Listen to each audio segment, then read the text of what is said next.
New album is the bomb.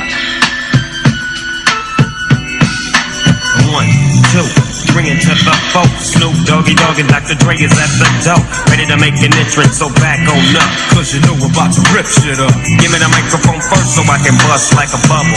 Compton and Long Beach together, now you know you in trouble. Ain't nothing but a G-thing, baby. Too low death niggas going crazy. Death Row is the label that pays me. Unfadable, so please don't try to fake this. But back.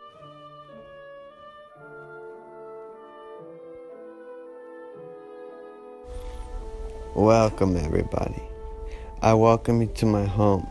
As you can see, I am reading one of my favorite books, The Cosa Nostra, full of exciting stories with great adventures and notorious gangsters such as Al Capone, and events such as the Valentine's Day Massacre and the murders throughout the city of Chicago and New York and Sicily. This is the story of the Mafia. It all started in the 1800s in a little city in Italy called Sicily, with many people going bankrupt and having food stolen from thieves. They needed to protect their businesses, and that's when they turned to people that could protect them and aid them in paying their debts, and they were called the Cosa Nostra, which in English translates to our thing. And this was happening all over Sicily. And the so-called protectors got together to establish themselves as the Mafia, and they were reasonable for a while, but then they started going into random businesses and said, hey, I think you need our help. And the businesses owners was like, who are you? And the Mafia dude was like, come on, you need our protection. And the business owner said, nah, who are you? And he was like, I am the Mafia. And they forced the owners to pay them for random protection, but they weren't even good protectors. I mean, like, they were, but only when they wanted to be. It was kind of like optional. And in the other place, like in the other places, like like El Salvador. Yeah, I get back into character. Okay. Anyways, before I was rudely interrupted, there was one boss who owned one part of Sicily, and another boss, and another boss, and another boss.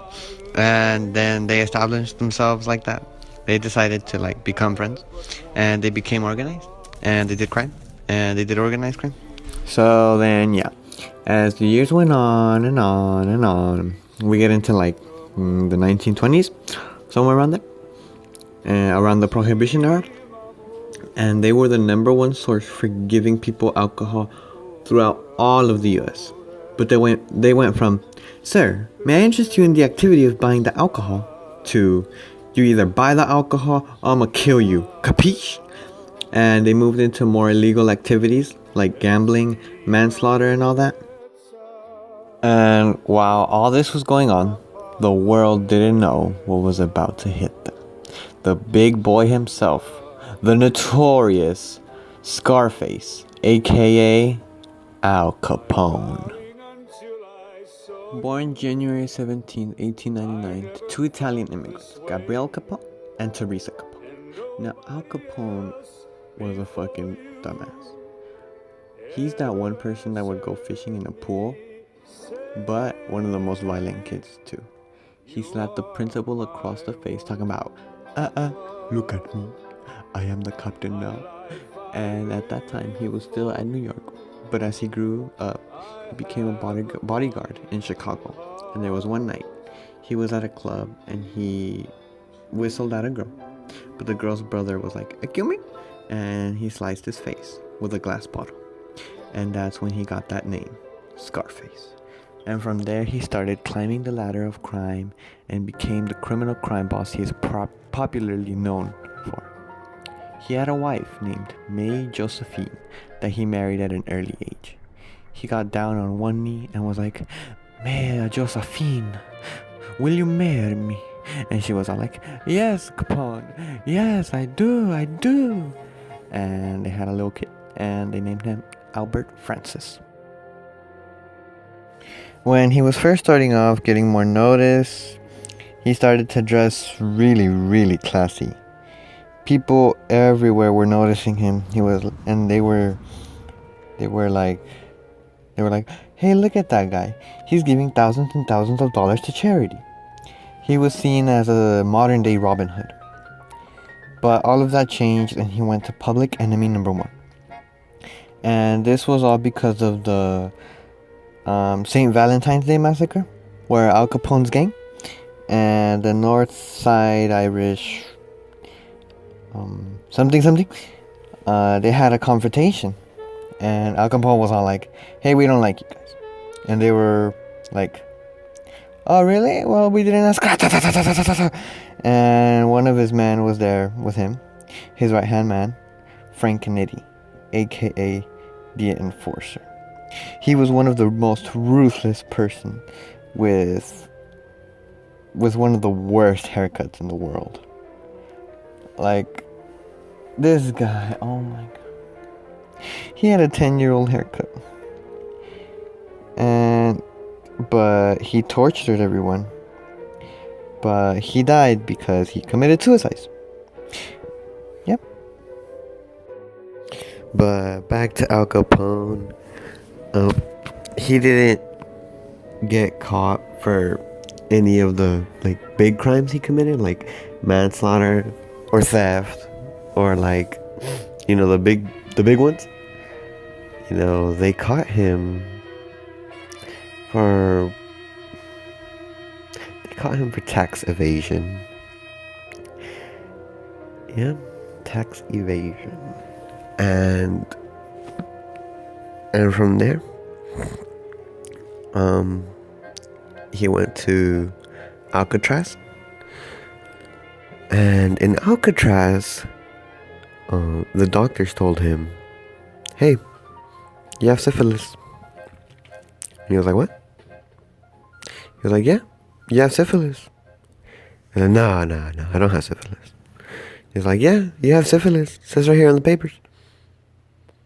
And then Al Capone was like, what? Can y'all treat that? And the doctor was like, yeah, we could have. But, you know, you were too late. You're too late. You're gonna die now. You're dead. You're gonna die. You're gonna die in here. And Al Capone was like, he didn't really care. But then they took him into Alcatraz, and that's where he spent the rest of his days there. You know, he read books there. He made new friends there. And you know, Alcatraz was this prison in the middle of the ocean, kind of. And yeah, like nobody could have escaped that. I mean, there was one time that they escaped it, but you know, like Al Capone never did escape it. He died there. I mean, he could have got that treated. The thing is, how do you not notice it? You know, like, how do you not notice that you have syphilis? Because syphilis, like, one day you're just peeing, and then you see pus coming out, and then you're just like, oh, that's normal. You know? It's normal. It's nothing serious. It's normal. Everyone does this. So yeah, he died of syphilis in prison. And they buried him next to all of his brothers and sisters that had died. And that's how the Mafia kind of started to die down from there, because they didn't have anyone big and in charge. So then the Mafia started dying down from there, and Al Capone had died. There was really no one to lead them. And so yeah, that's where our story ends. Oh, would you look at the time? I have a date with my beloved husband. So I have to go. But you know, this has been fun. This has been real fun.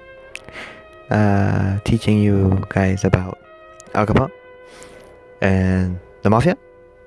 And I hope you learned a thing or two about the Mafia. So like, yeah, tell your parents or something. I don't know. Bye.